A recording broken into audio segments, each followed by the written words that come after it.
My name is Emma, and for 5 years I've lived in the sky. As a flight attendant, I've seen the world: Paris, Tokyo, New York. But the greatest journey I've taken is the one to understand myself.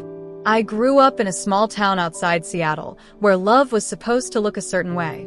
I tried to fit in, to like boys the way my friends did, but something always felt off. I told myself it was just a phase, that one day, the right guy would make it all make sense.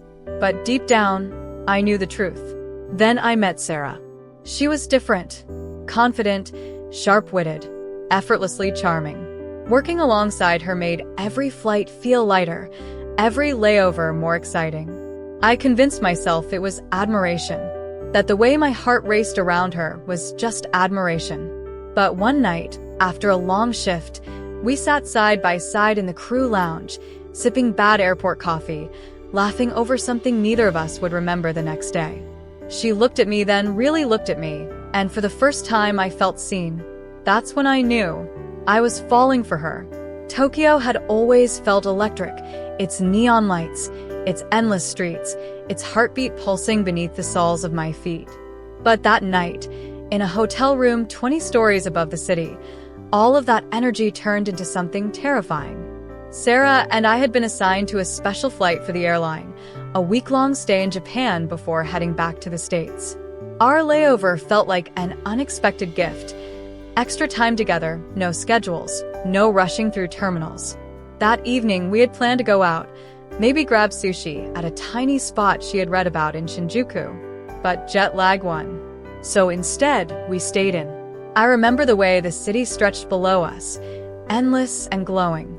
Sarah had been lying on the bed, flipping through channels, while I stood by the window, watching the rain smear neon signs into streaks of color. Then the shaking started. At first, it was subtle, a faint tremor beneath my feet. I thought maybe I was just imagining it, that it was my own exhaustion playing tricks on me. But then came the real quake. The entire building groaned, the walls rattled, the lamps swayed violently. The emergency alarm blared through the hallways. I heard Sarah gasp, "Emma?" Instinct kicked in. I ran to her, grabbing her wrist, pulling her off the bed. The room shook so violently that I had to steady myself against the dresser. The floor felt like it was rolling beneath us, a sickening motion that made my stomach lurch. "Get down," I shouted, pushing her toward the small space between the bed and the wall. We crouched together, my arms around her, the sound of glass shattering somewhere in the room. The windows. I turned just in time to see one of them crack, spiderwebbing before bursting outward. Shards flew across the floor, catching the dim hotel light. Sarah clung to me, her breath shaky against my shoulder. For a moment, I thought, this is it. This is how it ends. And in that moment, fear stripped away every excuse, every hesitation, every carefully built wall I had put between myself and my feelings for her. "If this is it," I whispered, barely able to hear my own voice over the chaos. "If this is the last night we have." Sarah pulled back just enough to look at me, her wide eyes searching mine. I took a breath. "I love you." The words felt like an earthquake of their own, shaking something loose inside me, breaking down the last of my fear. Sarah stared at me, her lips parted in shock. And then, without a word, she kissed me. It was desperate, urgent, raw, like we were fighting against time, against the shaking ground beneath us, against the fear that maybe, just maybe, we wouldn't make it out of this room. And then, silence. The tremors faded, leaving only the sound of our breathing and the distant wail of sirens outside. We stayed there for what felt like forever, holding each other in the dim, shattered hotel room, the city still flickering beyond the broken window. When Sarah finally spoke, her voice was barely more than a whisper. "I love you too." And just like that, everything changed. In the weeks after the earthquake, everything felt different. The world kept moving, flights kept taking off, but something inside me had shifted. For the first time, I wasn't running from how I felt. I was running toward it. Sarah and I never talked about what happened that night, not right away. But something unspoken settled between us, something neither of us wanted to undo. Our moments together felt different, stolen glances across the galley, the brush of her fingers against mine as we passed each other in the aisle, the way she'd wait for me after flights even when she didn't have to. Then, on a red-eye back to New York, she finally broke the silence. "Tell me," she whispered as we sat side by side in the dim glow of the cabin, "when did you know?" I smiled, glancing at her. "That I loved you?" She nodded. I exhaled, thinking back. Maybe always. But I was too scared to admit it.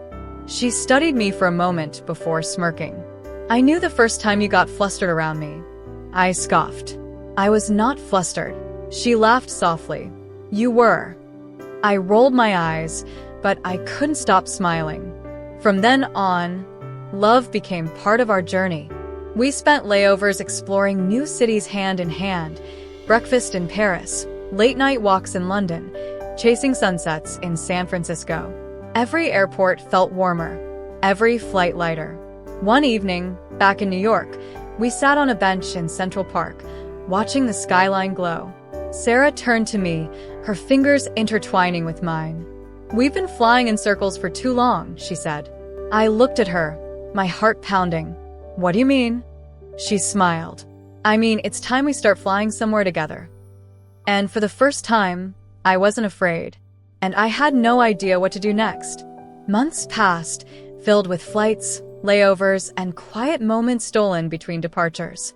Love, I learned, didn't need a perfect plan. It just needed two people willing to choose each other over and over again. Sarah and I built something real in the chaos of our schedules. We spent mornings sipping coffee in different time zones, whispered inside jokes over in-flight meals, and held hands in the back of taxis, watching unfamiliar cities blur past.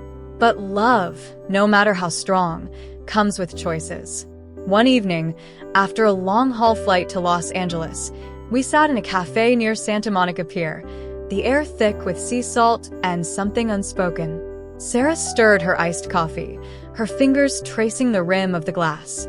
"I got an offer," she finally said. I felt my stomach drop. "An offer?" She nodded. "Corporate wants me to train new recruits. It's a big step up, but it's in Atlanta." I swallowed hard. "Do you want to take it?" She hesitated. "I don't want to lose us." I reached across the table, squeezing her hand. Then we figured out.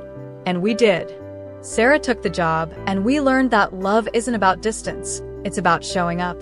We took flights to see each other, left handwritten notes in each other's suitcases, and turned every airport into a reunion. One night, back in New York, we stood on my rooftop, watching the city lights flicker like stars. Sarah turned to me, her fingers lacing through mine. "Let's stop thinking about one day. Let's start planning it." I smiled. "You mean?" She nodded. "Yeah. Let's make this forever."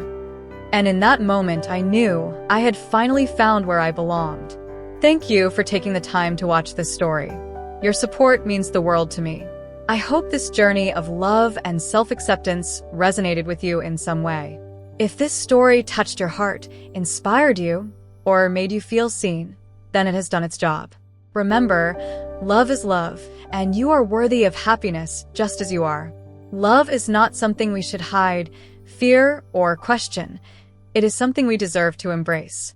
My journey was not just about falling in love, but about finding the courage to live openly and authentically.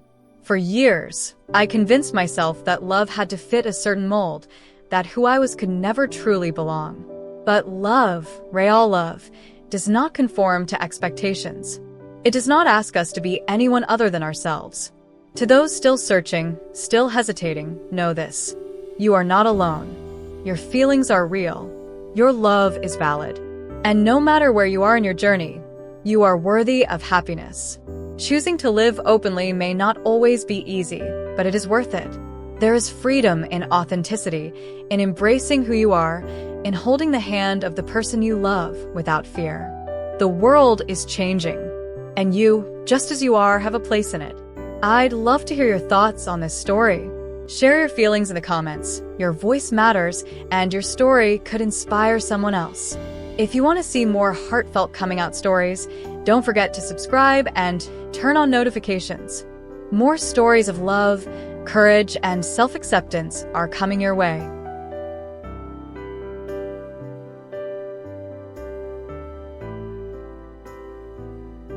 Support us by subscribing to the channel. Which moment of the kiss resonated with you the most? Or was there another part of the story that touched your heart? Share your thoughts with everyone in the comments. We'd love to hear your feelings.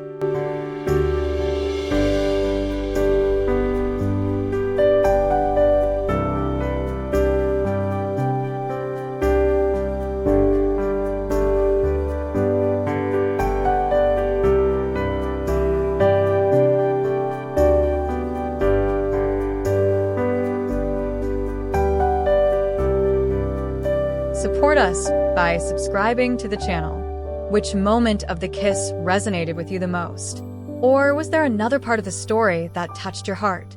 Share your thoughts with everyone in the comments. We'd love to hear your feelings.